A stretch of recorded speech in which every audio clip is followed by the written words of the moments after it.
Hello students, welcome to Srinidhi academy.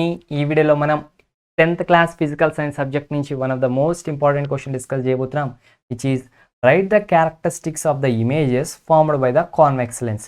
So convex lens ద్వారా వెళ్ళిన objects యొక్క ఇమేజెస్ ఎట్లా ఫామ్ అవుతాయి అని ఒక క్యారెక్టరిస్టిక్ ఏంటో మనం రాయాలి. అయితే ఇక్కడ కొన్ని క్లూస్ ఇచ్చారు. సో ఆ కాన్వెక్స్ యొక్క లెంత్ యొక్క ఫోకల్ లెంత్ ఏమో 25 సెంటీమీటర్స్ అంట.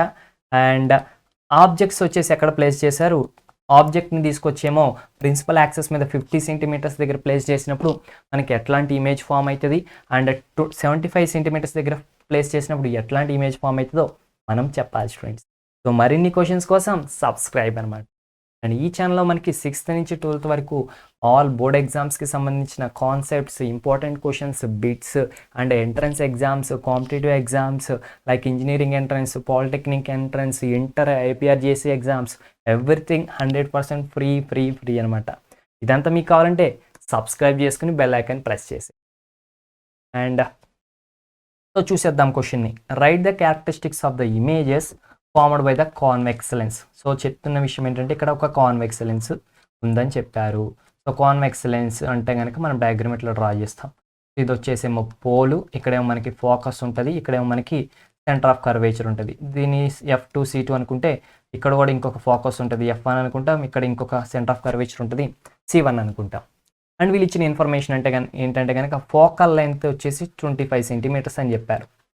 సో ఫోకల్ లెంత్ 25 సెంటీమీటర్స్ అయితే మనకి ఆర్ ఎంత అవుతుంది, ఆర్ అంటే రేడియస్ ఆఫ్ కర్వేచర్, అంటే పోల్ దగ్గర నుంచి సెంటర్ ఆఫ్ కర్వేచర్కి ఉన్న డిస్టెన్స్ ఎంత అంటే విచ్ ఇస్ 2F అనమాట, అంటే 50 సెంటీమీటర్స్.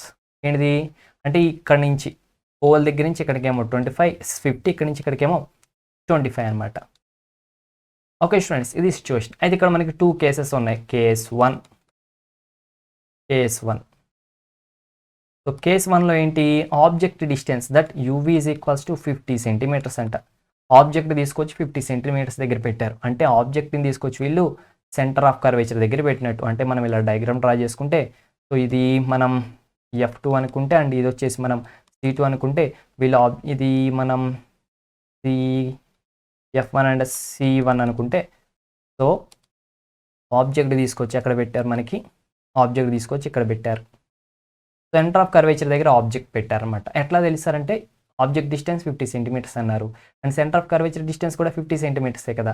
సో మనకి రే డయాగ్రామ్స్ డ్రా చేయడం వచ్చు కదా. సో ఆబ్జెక్ట్ అనేది సెంటర్ ఆఫ్ కర్వేచర్ దగ్గర ఉంటే ఇమేజ్ ఎక్కడ ఫామ్ అవుతుంది, ఇమేజ్ కూడా సెంటర్ ఆఫ్ కర్వేచర్ దగ్గరే ఫామ్ అవుతుంది, బట్ ఇంకొక సైడ్ ఫామ్ అవుతుంది.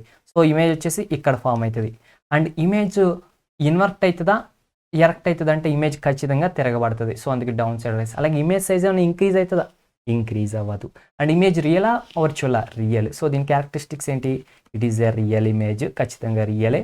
And it is the inverted image, so reverse అయిపోతుంది. And it is the same size అనమాట, సేమ్ సైజ్, అది పెరగదు తగ్గదు. ఎప్పుడు సెంటర్ ఆఫ్ కర్వేచర్ దగ్గర పెట్టినప్పుడు. సెంటర్ ఆఫ్ కర్వేచర్ దగ్గర పెట్టాను ఎట్లా తెలిసింది, వాళ్ళు ఇచ్చారు 50 సెంటీమీటర్స్ డిస్టెన్స్లో పెట్టాము అని. 50 centimetres distance is nothing but radius of curvature కదా. అది ఎట్లా తెలిసిందంటే ఫోకల్ లెంత్ 25 కదా, ఫోకల్ లెంత్ 25 అయితే రేడియస్ ఆఫ్ కర్వేచర్ 50 అవుతుంది, అంటే అది సెంటర్ ఆఫ్ కర్వేచర్ అవుతుంది. అట్లా డీకోడ్ చేసాం. నెక్స్ట్ కేస్, ఇంకొక కేసులో ఏం చేశారు, కేస్ 2లో ఎక్కడ పెట్టారు ఈసారి ఆబ్జెక్ట్ని. Object is placed at 75 centimetres. So same ఇలానే డయాగ్రామ్ డ్రా చేసుకుంటే కనుక, సో ఇది F2 and it is the C2. So C2 అనేది 50 సెంటీమీటర్స్ డిస్టెన్స్లో ఉంది, వీళ్ళు పెట్టింది 75 సెంటీమీటర్స్, అంటే ఆబ్జెక్ట్ తీసుకొచ్చి బియాండ్ C పెట్టారు, అంటే C కంటే వెనకాల పెట్టారు. సో ఇప్పుడు ఇమేజ్ ఎక్కడ ఫామ్ అయ్యి ఉండొచ్చు మనం చెప్పాలి.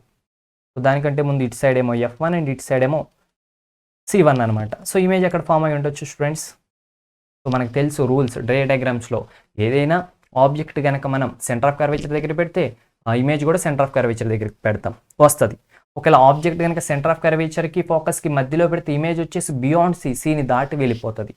అండ్ ఒకవేళ Fకి దీనికి మధ్యలో పెడితే అసలు వర్చువల్ వచ్చేస్తుంది. అలా కాకుండా మనం వెనక్కి వెళ్ళాం, సెంటర్ ఆఫ్ కర్వేచర్ కాకుండా సెంటర్ ఆఫ్ కర్వేచర్ కంటే కొంచెం వెనకాల పెడితే అప్పుడు ఏమవుతుంది, ఇమేజ్ వచ్చేసి Fకి Cకి మధ్యలో వస్తుంది. అలా సెంటర్ ఆఫ్ కర్వేచర్ కంటే వెనకాల కాకుండా ఇంకా దూరంగా వెళ్ళిపోతే అప్పుడు ఇమేజ్ వచ్చి ఫోకస్ దగ్గర వస్తుంది. బట్ ఇక్కడ వీళ్ళు ఎక్కడ పెట్టానని చెప్పారు, 75 సెంటీమీటర్స్ అని పెట్టారు. అంటే ఇదేంటి, జస్ట్ ఇది 50 కాబట్టి ఇది 75 అంటే జస్ట్ ఇంకొక ఫోకల్ అంత డిస్టెన్స్ పెట్టారు, అంటే బియాండ్ C పెట్టారు. ఇమేజ్ ఎక్కడ ఫామ్ అవుతుంది మనకి, సో ఎఫ్కి సికి మధ్యలో ఫామ్ అవుతుంది. అండ్ ఎలా ఫామ్ అవుతుంది, ఎఫ్కి సికి మధ్యలో ఏదైనా సరే డిమినిష్ అయిపోతుంది. అండ్ ఇదేమో ఎరెక్ట్ కాబట్టి ఇది ఇన్వర్ట్ అయిపోతుంది అనమాట, చిన్నగా మారిపోతుంది. సో ఇక్కడ ఇమేజ్ రియలా వర్చువలా, రియలే. సో ఇమేజ్ వచ్చేసి రియలే, అండ్ రియల్ వచ్చేసి ఇన్వర్టెడ్ రివర్స్ అయిపోయింది, అండ్ ఇమేజ్ సైజ్ వచ్చి తగ్గిపోయింది, డిమినిష్డ్. ఓకే స్టూడెంట్స్, రూల్స్ మీరు గుర్తుపెట్టుకోవాలన్నమాట. ఏం లేదు, సెంటర్ ఆఫ్ కర్వేచర్ దగ్గర అయితే సెంటర్ ఆఫ్ కర్వేచర్ దగ్గరే వస్తుంది. బియాండ్ సి అయితే, సి కంటే వెనకాల వస్తే కనుక అప్పుడు మనకి ఎక్కడ వస్తుంది, ఎఫ్ అండ్ సికి మధ్యలో వస్తుంది.